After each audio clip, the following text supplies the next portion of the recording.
Good morning, students. I hope you all are doing very well. Let us start our session with the next topic, and the topic is photosynthesis. Students, as we know, leaves are called the food factories of plant because the process of photosynthesis take place in green leaves which make food for the plants. Therefore, all the raw materials जैसे कि carbon dioxide, water and sunlight must be available to the leaves. Green plants take in the carbon dioxide from air, water और minerals absorb करते हैं roots के through और फिर transport करते हैं लीव्स तक. जो कार्बन डाइऑक्साइड है वो लीव्स में टाइनी पोर्स के थ्रू एंटर करती है. ये टाइनी पोर्स लीव्स के निचले भाग पर प्रेजेंट होते हैं.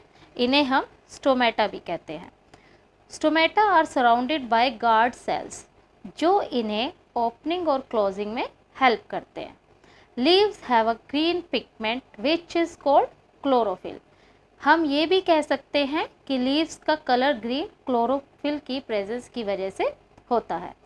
क्लोरोफिल लीव्स को सनलाइट की एनर्जी कैप्चर करने में हेल्प करते हैं. This energy use to make food from carbon dioxide and water. Now we can easily understand what photosynthesis means. Photosynthesis is the process in which green plants make their own food in the presence of sunlight with the help of carbon dioxide and water. Leaves convert this carbon dioxide and water into glucose and oxygen. Later this oxygen is released into the atmosphere जो हम respiration के through take इन करते हैं. Our next topic is heterotrophic nutrition. Now student, this is our heterotrophic nutrition. जैसा कि हम जानते हैं all non green plants and animals cannot make their food. जितने भी non green plants हैं और animals हैं वो अपना खाना खुद प्रिपेयर नहीं कर सकते. They are directly or indirectly depend upon green plants for their food. इसलिए सभी एनिमल्स और नॉन ग्रीन प्लांट्स को हेट्रोट्रोप्स कहा जाता है और उनका जो मोड ऑफ न्यूट्रिशन है प्लांट टेक इन करने का उसे हम हेट्रोट्रोपिक न्यूट्रिशन कहते हैं. हेट्रोट्रोपिक न्यूट्रिशन फर्दर 3 पार्ट्स में डिवाइड किया गया है. That are holozoic nutrition, saprophytic nutrition or parasitic nutrition.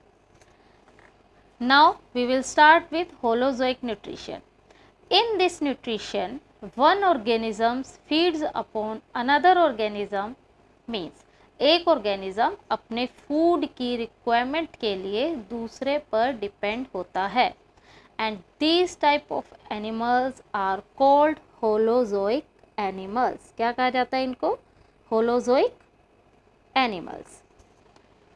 इन्हें फर्दर 3 कैटेगरीज में बांटा गया है and these are herbivorous animals, carnivorous animals and omnivorous animals. Student, as we know herbivores are those animals who eat only plant and plant products. Some examples are cow, buffalo, goat, sheep, elephant, etc. And next is carnivorous animals. Carnivorous animals वो animals होते हैं who only eat meat or flesh of other animals, जो अपने खाने के लिए दूसरे animals पर डिपेंड होते हैं. Some examples are lion, tiger, frog, snake, jackal, etc. And now what comes? Now comes omnivorous animals. Omnivorous animals उस कैटेगरी में आते हैं जिसमें वो दोनों चीज़ पे डिपेंड करते हैं, plants as well as other animals. यानी कि वो प्लांट और प्लांट प्रोडक्ट्स भी खाते हैं और मीट और फ्लैश ऑफ अदर एनिमल्स भी ईट करते हैं. इनके एग्जांपल्स हैं bear, cow, dog, human being, etcetera. Now student, that's enough for today. Revise all the cover topics we have discussed till now. Okay, then stay home, stay safe.